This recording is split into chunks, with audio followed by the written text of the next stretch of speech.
살아가면서 누군가가 내 곁에 있다는 것은 최고의 복입니다.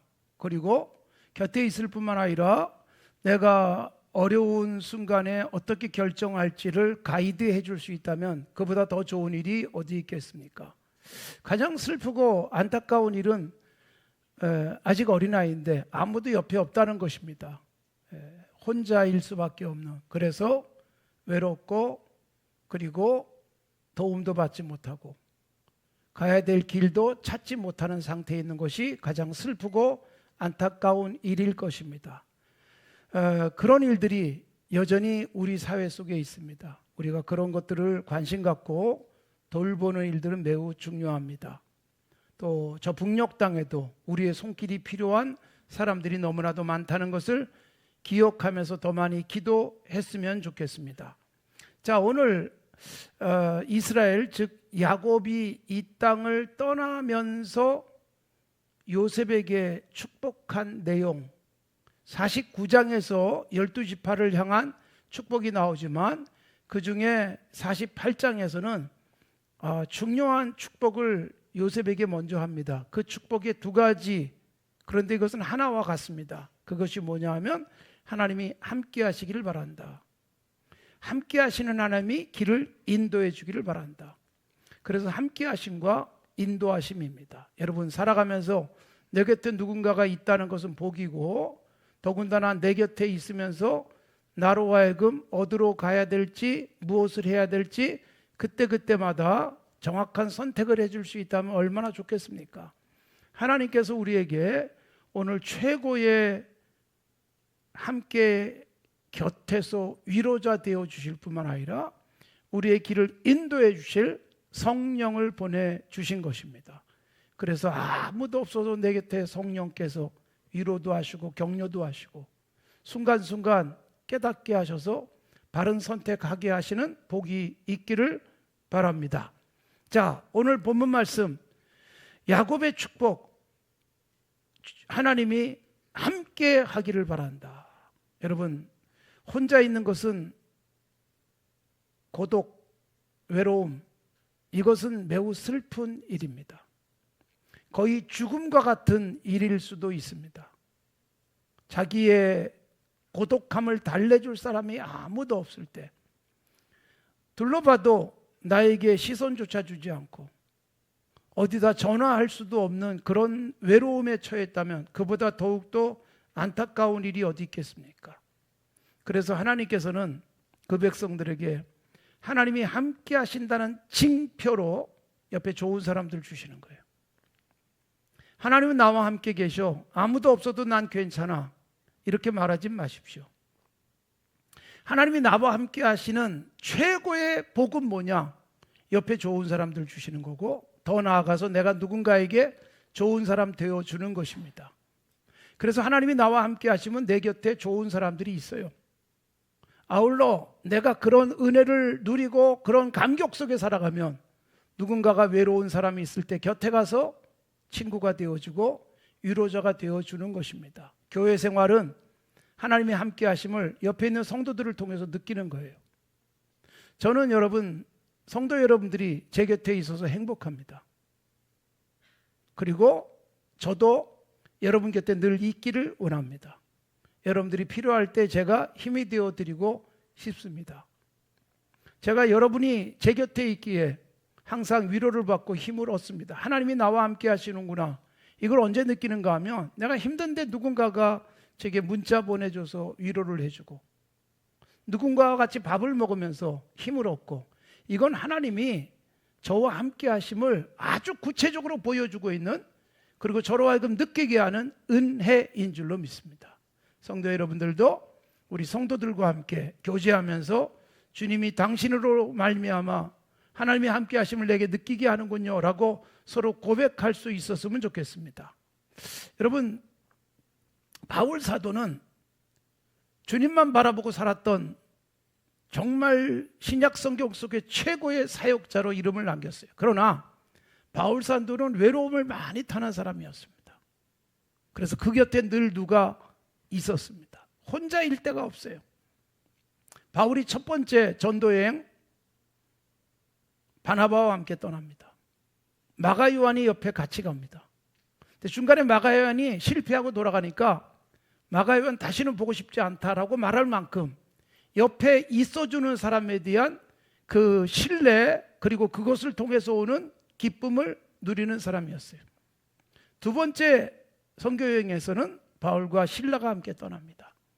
그리고 디모데가 같이 합류를 합니다.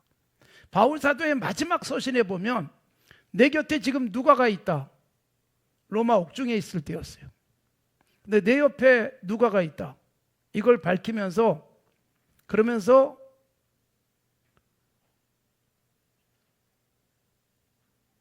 바울 사도는 누군가가 더 있었으면 좋겠다. 디모데에게 빨리 좀 와줘라고 부탁을 해요. 그런데 혼자 오지 말고 마가 요한 좀 데리고 와라 라고 부탁을 해요.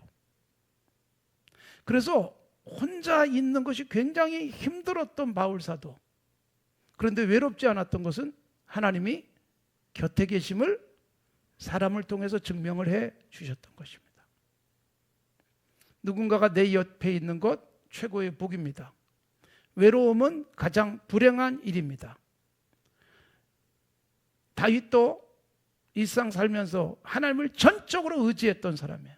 여호와는 나의 힘이십니다 고백을 했어요. 천만인이 나를 둘러치려 하여도 하나님만 내 곁에 계시면 나는 두려움이 없습니다라고 말하는 아주 용기 있는 용사였습니다. 그러나 다윗 곁에 늘 좋은 사람들이 있어서 그들을 통해서 하나님이 나와 함께 하심을 경험했던 것입니다. 사망의 음침한 골짜기에서도 해를 두려워하지 않았던 다윗. 근데 그 사망의 음침한 골짜기에서 하나님이 좋은 사람들을 주셔서 그들과 함께 있으면서 위로를 받았던 것입니다. 사울에게 위협을 당하면서 도망 다녀야 되는 때가 있었어요. 10여 년을 그렇게 고생을 했어요. 그때 여러분 다윗 곁에는 한 사람 한 사람 몰려들기 시작했어요. 근데 몰려든 사람들이 어떤 사람이냐 하면 빚지고 망한 사람, 사업하다가 실패한 사람, 온갖 별로 다윗에게는 위로가 될 만한 사람들이 아니었어요. 그러나 그 사람들이 옆에 있는 것 때문에 위로가 됐습니다. 점점 늘어나서 400명이 됐습니다. 그 400명과 함께 도망도 다니고 그리고 위로도 받았어요. 조금 더 가니까 더 늘어나서 600명이 됐어요. 사울을 피해 도망 다니지만 600명 때문에 큰 힘이 되어졌어요. 사실 600명은 다윗으로서는 부담이지 않겠어요? 먹여야 되고 책임져야 되잖아요. 그런데 그들과 함께 있는 것 때문에 마음 든든했던 것입니다. 하나님이 함께 하시니까 아무도 없어도 돼가 아니라 하나님이 함께 하시면 내 곁에 이렇게 좋은 사람들을 주시는 것입니다. 사랑하는 성도 여러분, 우리가 이 땅을 떠나서 천국 갈 때까지 내 곁에 좋은 사람들이 있기를 바랍니다. 아울러 내가 누군가에게 좋은 사람으로 곁에 있어주고 지켜주는 복이 있기를 바랍니다. 성경에서 사람에게 주시는 최고의 복이 있어요. 그게 뭘까요? 임마누엘이에요. 임마누엘이 무슨 뜻이에요? 하나님이 우리와 함께 계시다. 그래서 구약에서부터 계속해서 하나님의 사람들에게 두려워하지 말라 내가 너와 함께하리라. 28장에서 야곱이 형을 피해서 도망가다가 깜깜한 밤에 돌을 베개 삼고 누워있을 때 하나님이 나타나서 주신 말씀이에요.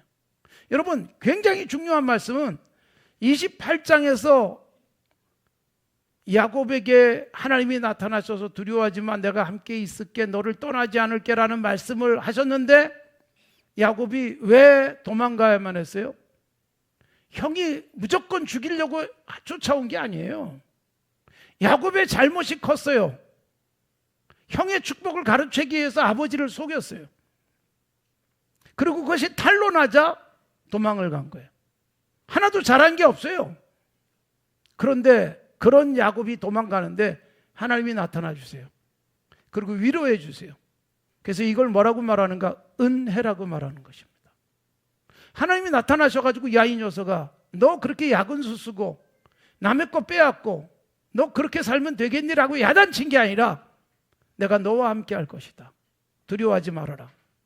여러분 하나님이 나와 함께 하시고 내 길을 열어주시는 것은 하나님의 은혜지 그럴 만한 자격이 있어서가 아니라는 것을 성경은 분명하게 보여주고 있습니다. 우리가 여러분 제대로 하나님의 뜻대로 살지 못해도 하나님께서 예수 그리스도로 값주고 사신 우리들은 끝까지 책임지시고 보호해 주십니다. 내가 주님을 떠날 때도 주님은 나를 꽉 잡고 계세요. 이게 임마누엘이에요. 예수님의 탄생이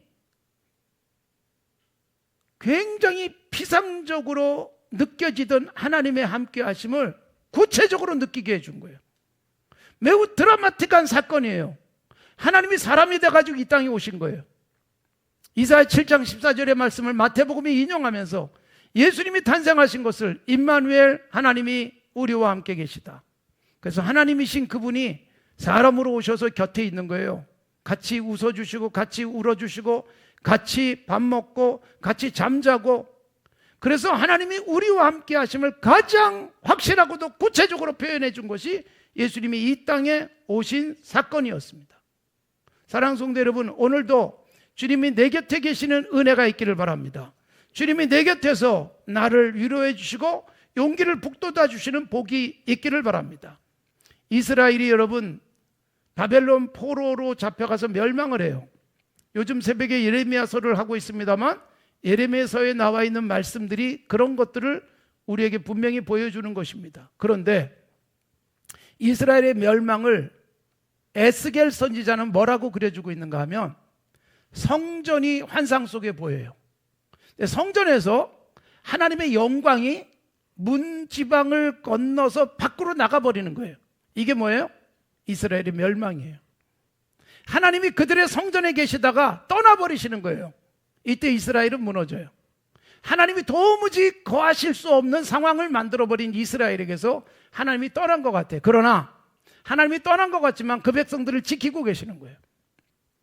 에스겔 43장으로 보면 10장에서 떠났던 여호와의 영광이 다시 성전 안으로 쑥 들어와요.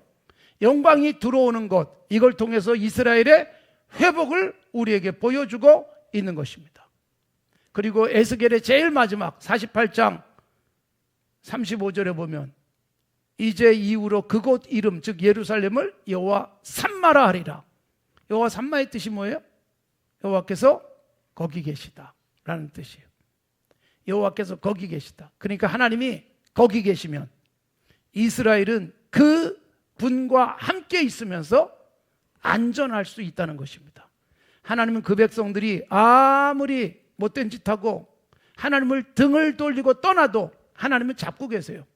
어디까지 가나 보자라고 풀어주시는 거예요. 그러다가 중요한 순간에는 당겨주세요.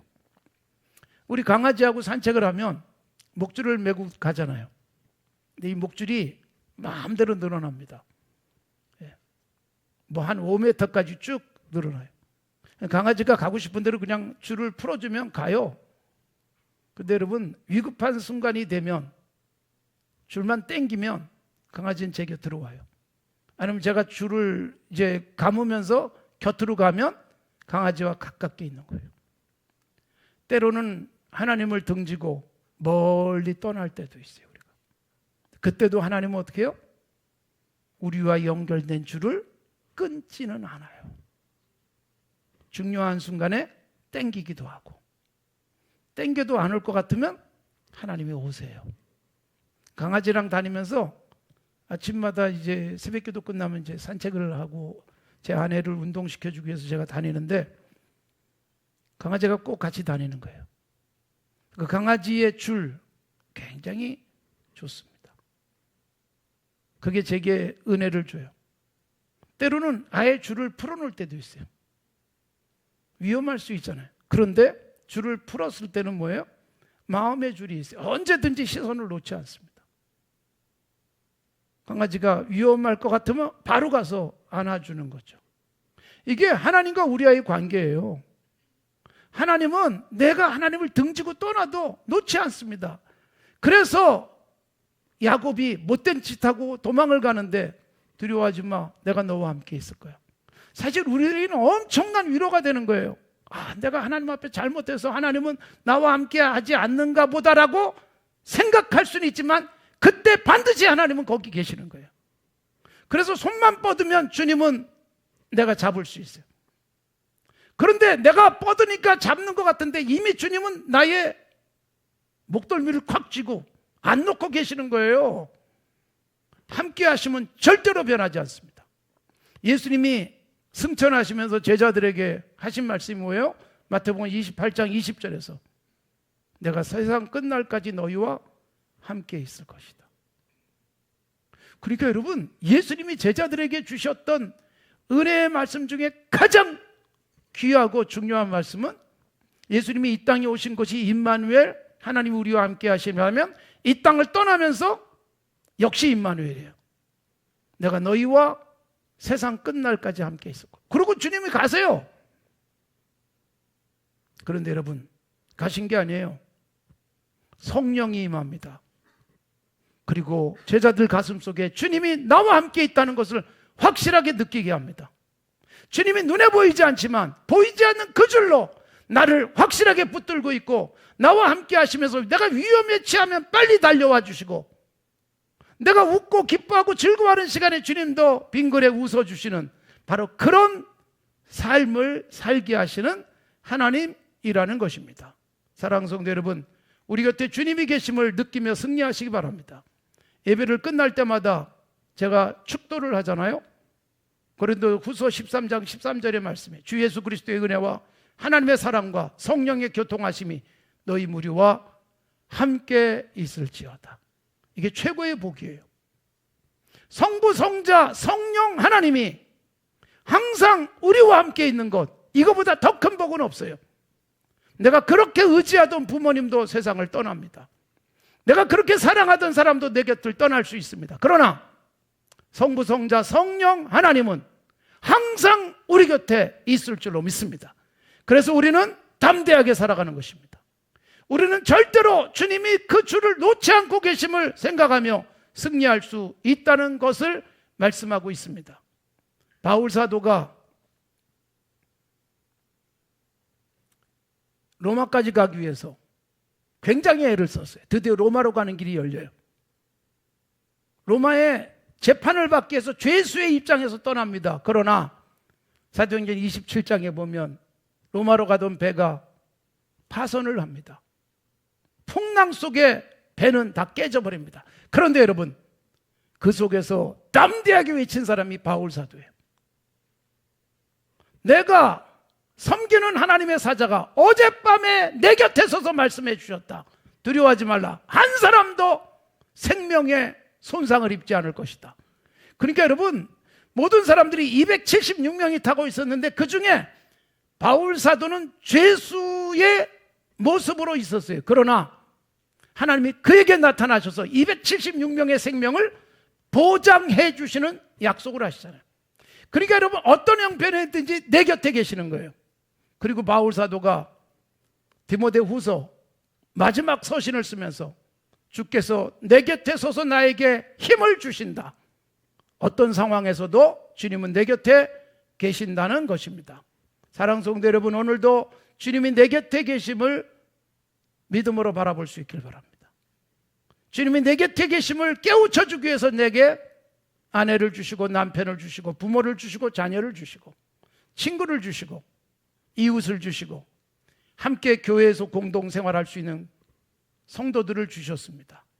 그 분들 또 내가 그들과 하나님의 함께 하심을 느낄 수 있는 건강한 삶을 살아갈 수 있기를 바랍니다. 이렇게 이렇게 함께 하실 뿐만 아니라 인도하신다. 여러분, 이스라엘 백성이 애굽에서 나와가지고 가나안까지 가는 길은 한 번도 가보지 못한 길이었어요. 인생은 항상 초행길입니다. 아브라함도 자기가 가보지 않은 길을 가는 거예요. 이삭도 마찬가지고 야곱도 마찬가지입니다. 야곱이 자기 모든 식구들을 데리고 이집트 내려갈 때 한 번도 가본 적이 없는 곳에 가는 거예요. 그런데 하나님의 보장은 뭐예요? 함께 할 것이다.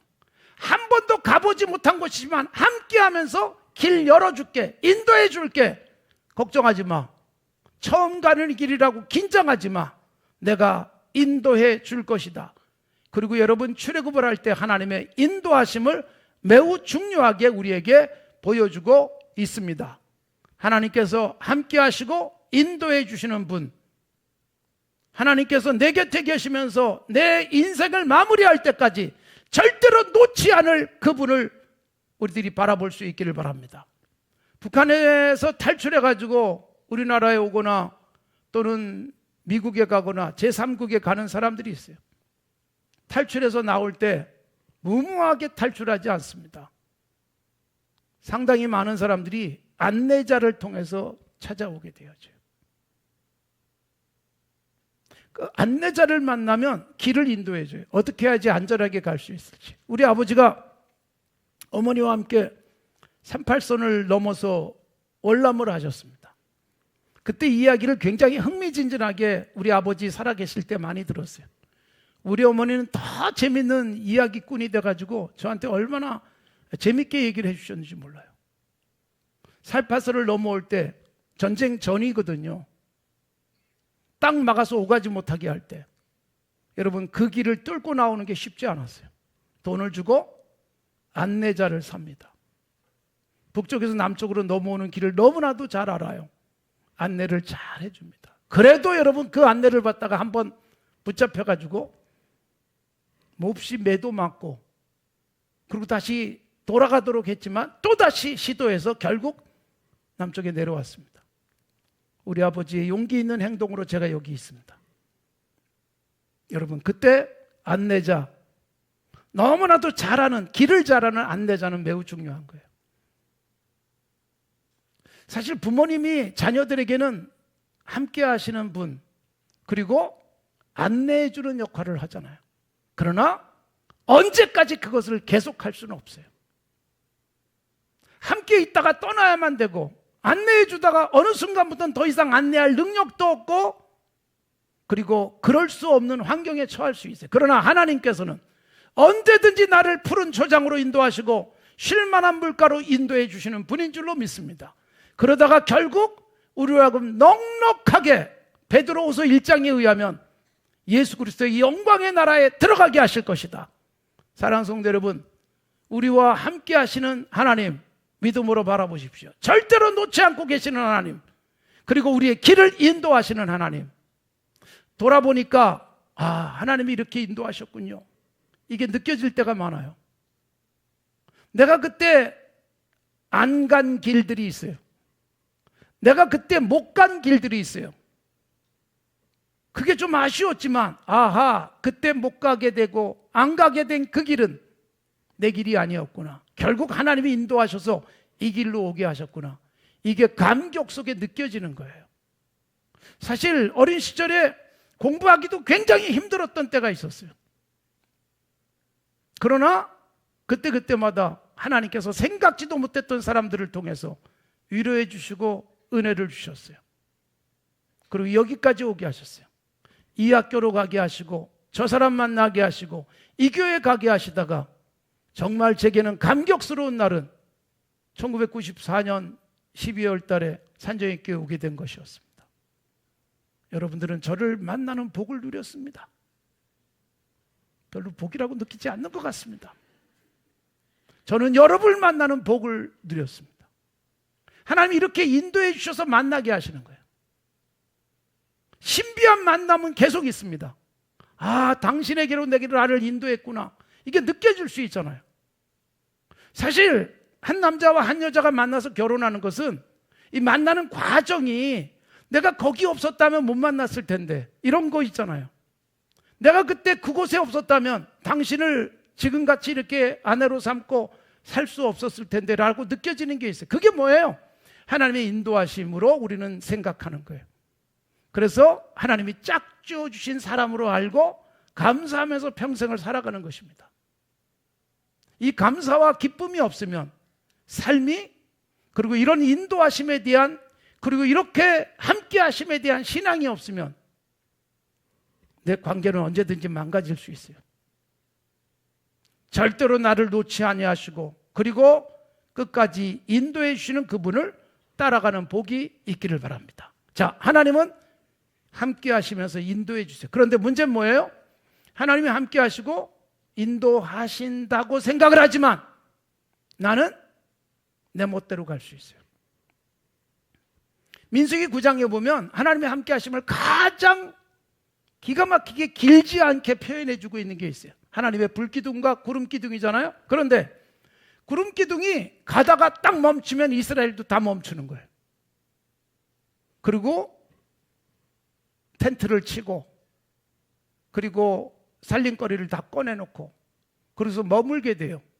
이 구름이 언제 떠날지 몰라요. 한 달 후에 떠날지 1년 후에 떠날지.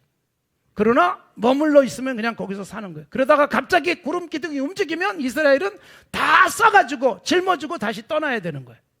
더 있고 싶어도 떠나야 되고, 계속 가고 싶어도 머물러야 될 때가 있어요. 그게 뭐예요? 하나님의 구름 기둥의 인도하심이에요. 거기에 대한 순종, 거기에 따라서 내가 움직이고 머무르는 것, 이게 가장 중요한 거예요.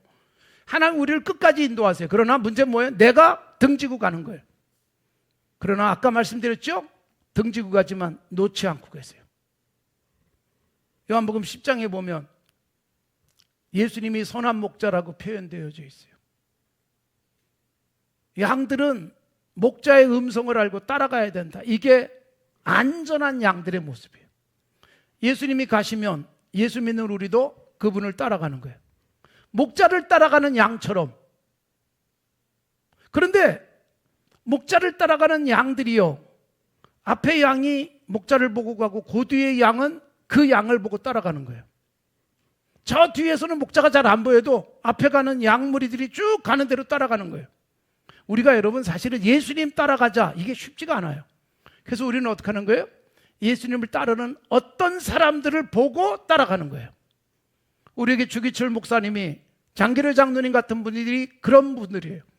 그분들이 주님을 따라가신 분들이지 나도 그분처럼 살면 되겠구나. 그래서 앞에 목자를인 예수님을 따라가는 다른 양을 보고 나도 그 양의 뒤를 따라가다 보니까 어느새 주님과 함께 그곳에 도착할 수 있다는 것입니다. 선한 목자로 오신 예수님을 끝까지 따라갈 수 있어야 되는데, 여러분 우리는 우리의 유불리에 따라서 주님이 가자고 하는데도 못 가요. 예수님이 제자들에게 함께 기도하자, 그리고 드디어 잡히기 직전에 일어나라, 함께 가자. 예수님이 마태복음 26장에서 그렇게 요청했어요. 그러나 제자들은 예수를 버리고 다 도망했다. 유리할 때 예수님이 막 박수받고 예수님의 인기가 한참 높을 때는 예수님 곁에 누가 더 가까이 있을 것인가 생각했지만 불리해진다고 생각하니 도망가 버렸어요. 근데 그들을 예수님이 측은하게 보시고 다시 그들을 모아주시잖아요. 부활하시고 난 다음에 놓지 않습니다. 절대로 버리지 않습니다. 그렇다면 사랑하는 성도 여러분, 주님이 인도하시는 것은 확실해요. 문제는 뭐예요? 나예요. 내가 제대로 따라가는가. 내가 너무 똑똑해요. 주님보다 내가 더 똑똑하고, 내가 너무 잘나서 주님이 인도해 주시는 것은 그래가지고 언제 성공해, 자꾸 다른 길 가는 거예요.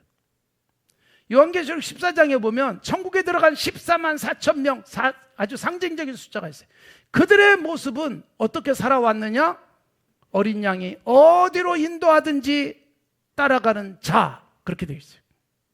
주님이 인도하시면 그게 어떤 길이든 끝까지 가는 것, 이게 바로 천국을 누리며 살아가는 삶임을 보여주면서, 잠언 1장에 보면 악한 자가 우리를 유혹할 수 있어요.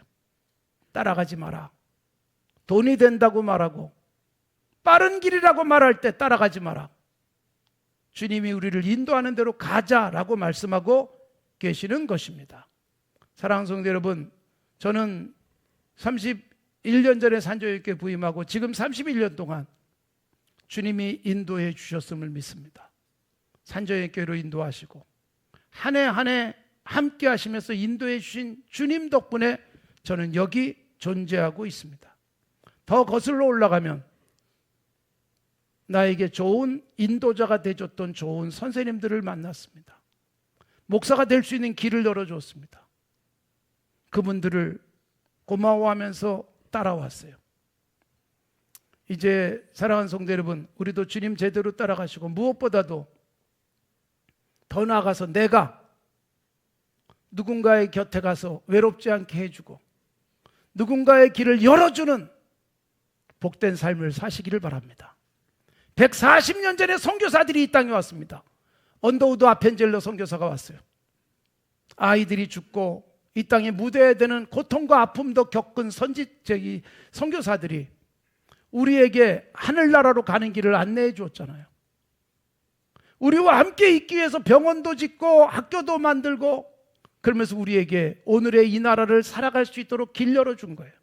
그래서 우리는 그거 고마워하면서 지금 우리가 보내고 있잖아요. 라오스에 LBI 센터를 짓고 있습니다. 일본에 예쁜 예배당을 지었습니다. IT에서 학교를 지금 운영하고 있습니다.